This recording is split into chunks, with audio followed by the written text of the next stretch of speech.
Hi everyone, my name is Yesenia Romero and this is Kaden. So let's talk about breastfeeding. But just a disclaimer, I am no professional, no doctor, nothing like that. So I will be talking just based on my experience.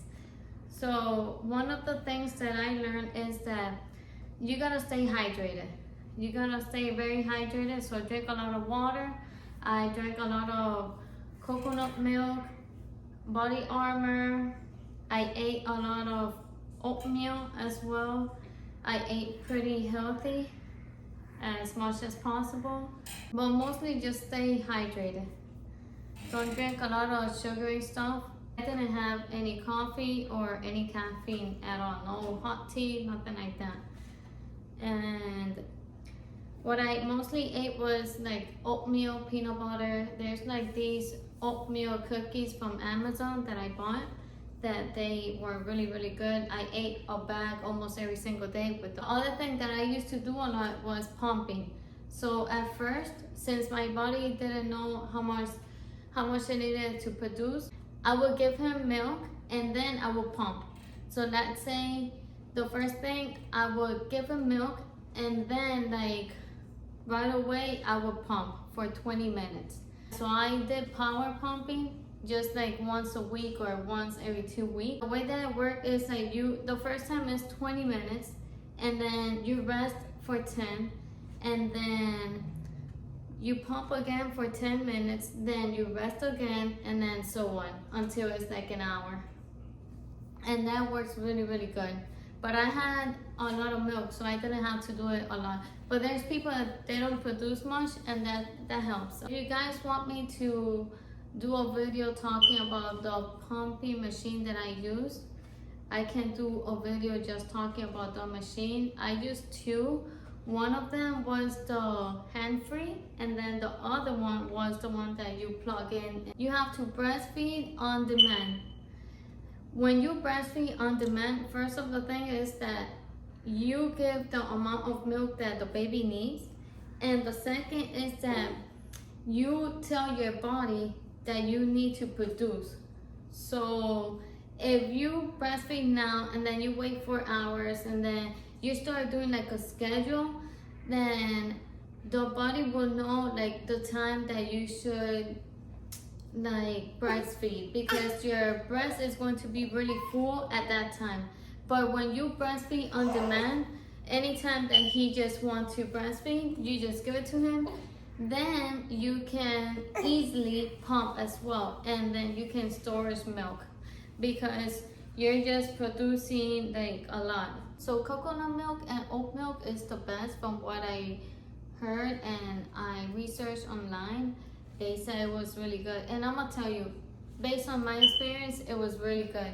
Like every time I went to Starbucks and I got the pink drink that comes with I think it's coconut milk. Yeah, it's coconut milk. Every time automatically I had milk. Automatically, like it was dripping milk. So, and I also took body armor.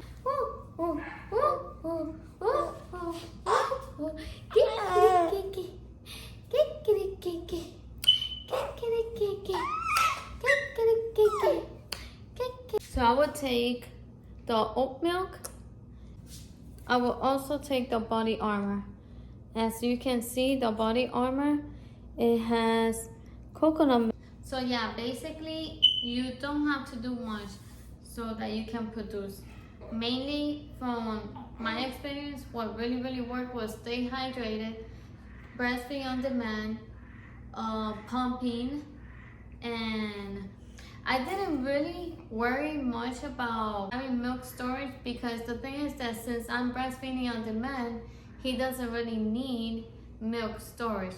And then if I would go out and he needs to drink milk, I would just pop out my breast and then just give it to him. So I didn't really worry about that, but it is really good so that somebody else can give him milk. Or if you're going, I don't know, to a party or someone else's house or a restaurant, then you have some milk. But I really didn't worry about that. Mostly I had at least like 15 bags When your breast is really full, it will hurt.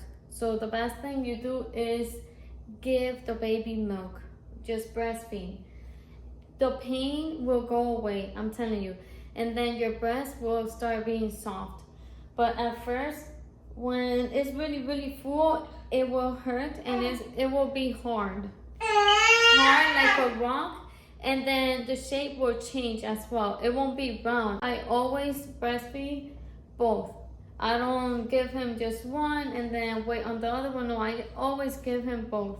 When you're pumping, you will notice that there's time that you'll be like having a lot of milk down, but then it'll stop and then it'll keep going again. So you gotta wait like probably 5 minutes and then you see milk again.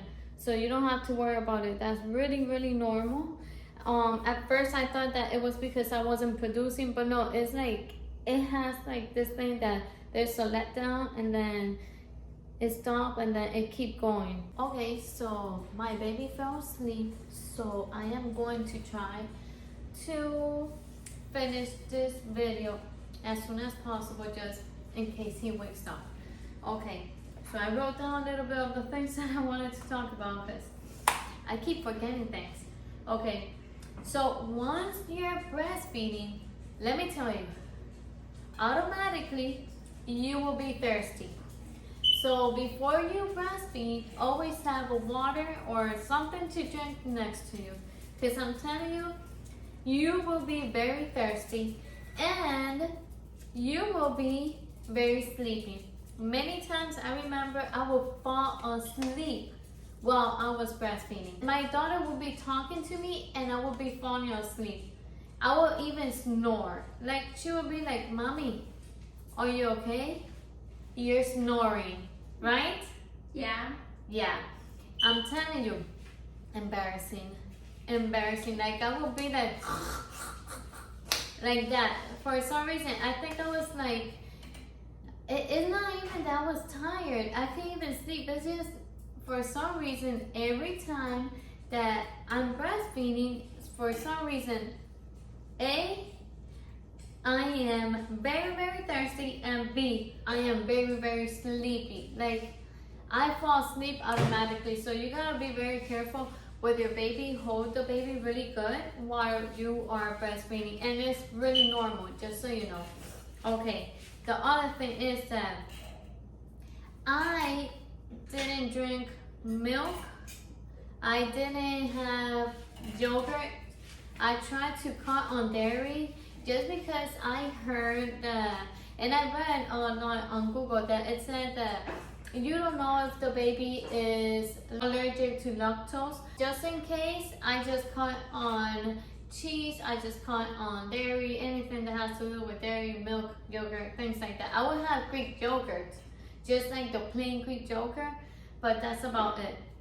Okay, and you gotta eat really, really well.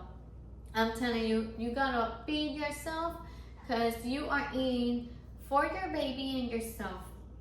Your baby will be consuming everything from you. Your hair will fall probably, not all the time, but your hair can fall. Your skin will look very dry. Your lips will be dry, so you gotta stay hydrated. You don't have to worry about losing weight, about doing diets, about exercising while you're breastfeeding, because at least for me, I lost a lot of weight and I'm not even exercising. Pre-pregnancy, I was extra small. Right now, I'm extra small in between those two. The only thing that I'm just doing is walking. Most days I walk for like 20 minutes or 30 minutes. That's about it. And there's sometimes that I can't even do it. But I'm not even exercising. It's really hard. So I don't have time for myself, so I don't have time to exercise.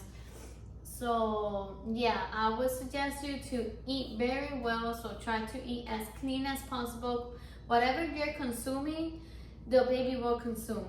So I always think that way. I'm like, okay, so I'm going to eat some sweets, and not every day, I'm just here and there, but I try my best to eat as clean as possible and eat a lot of protein and fiber. That's exactly what I do.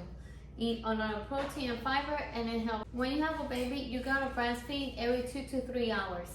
If the baby is not latching, or he or she is sleeping, you wake that baby up. And at least that was my experience. Okay, that was my experience. And my doctor and the nurses from the hospital, they told me that I needed to feed that baby every 2 to 3 hours. If the baby was sleeping, you just wake up the baby, you latch the baby, and that's it. But that baby gotta eat every 2 to 3 hours. Now, you don't have to worry about the baby every 2 to 3 hours eating once he start growing. I forgot, but I think it was like once my baby was like around 3 months, I think it didn't really matter anymore. So the only thing I worry about is just to breastfeed on demand. That's it. As long as the baby is gaining weight correctly and the baby is dirty in diapers, so like peeing and pooping all the time, you're good. At least my baby, every single time I breastfeed the baby, he will pee and poop. When you're breastfeeding, it's really hard to know how much ounces of milk your baby is drinking. From what I was told and from all the research that I did, you don't have to worry about it.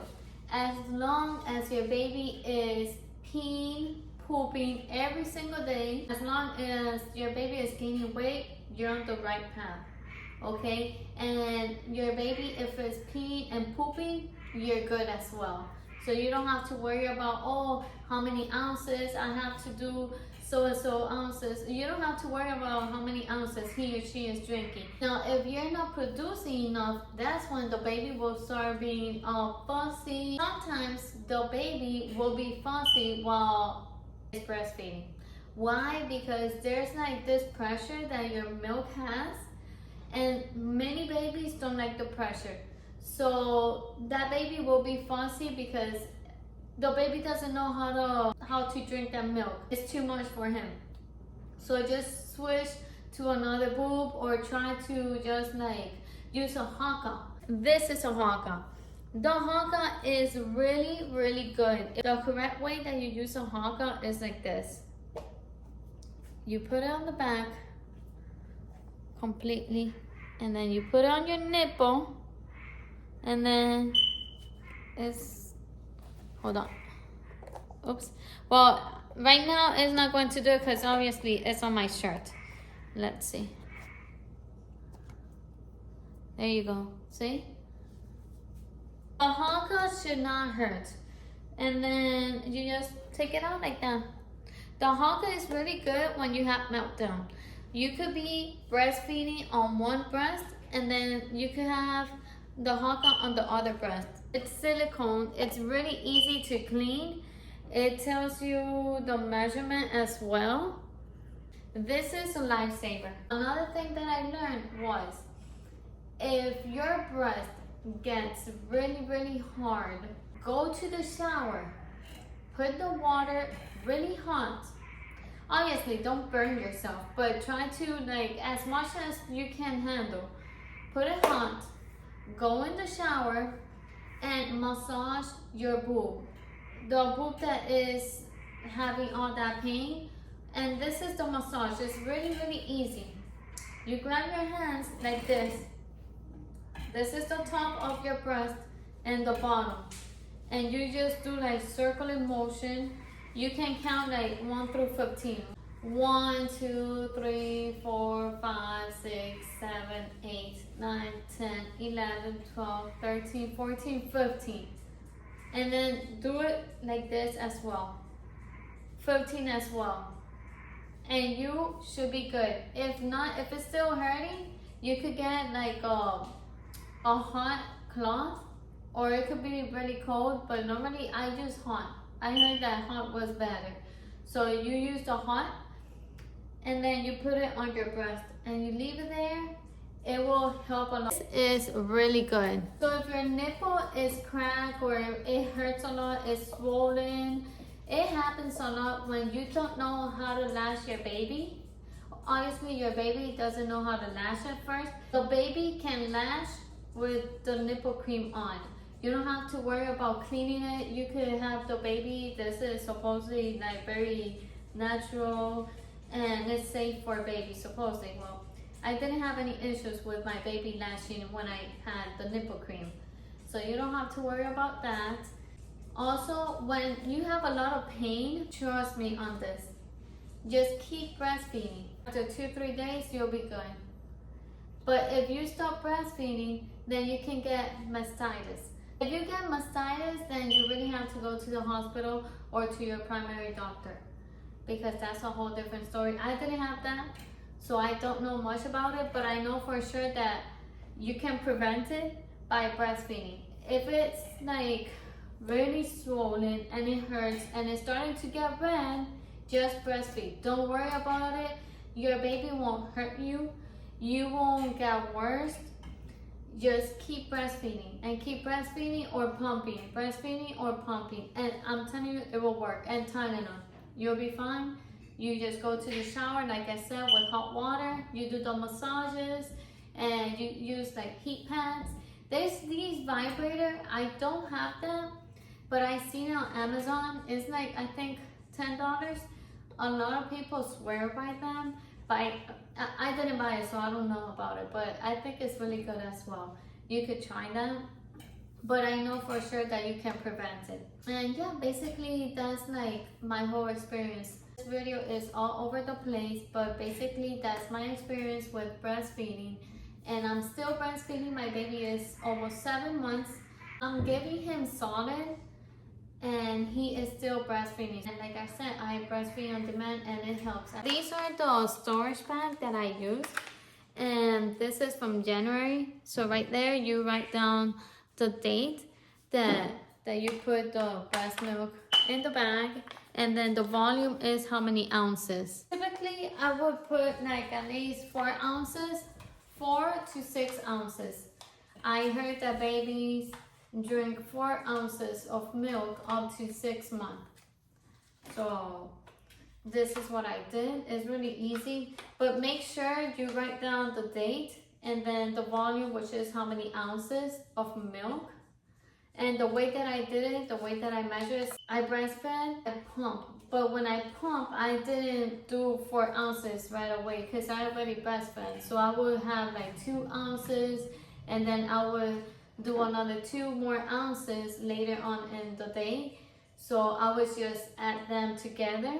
So you could put those 2 ounces in the refrigerator, and then later on in the day, once you breastfeed again and then you pump, you could finish up that bottle. And that's how I did it. I did it with a bottle so I can know exactly if it's 4 ounces, and then I will put it in the bag and then I will write it down. Because at first I didn't know that I needed to write it down. The frozen milk can be in the freezer for 6 months. So that's why it's good to have the date so that you know how long the milk has been in the freezer for. And yeah, so I hope you learned something, and if you have any question, please comment down below. Like, subscribe, and share this video. Bye.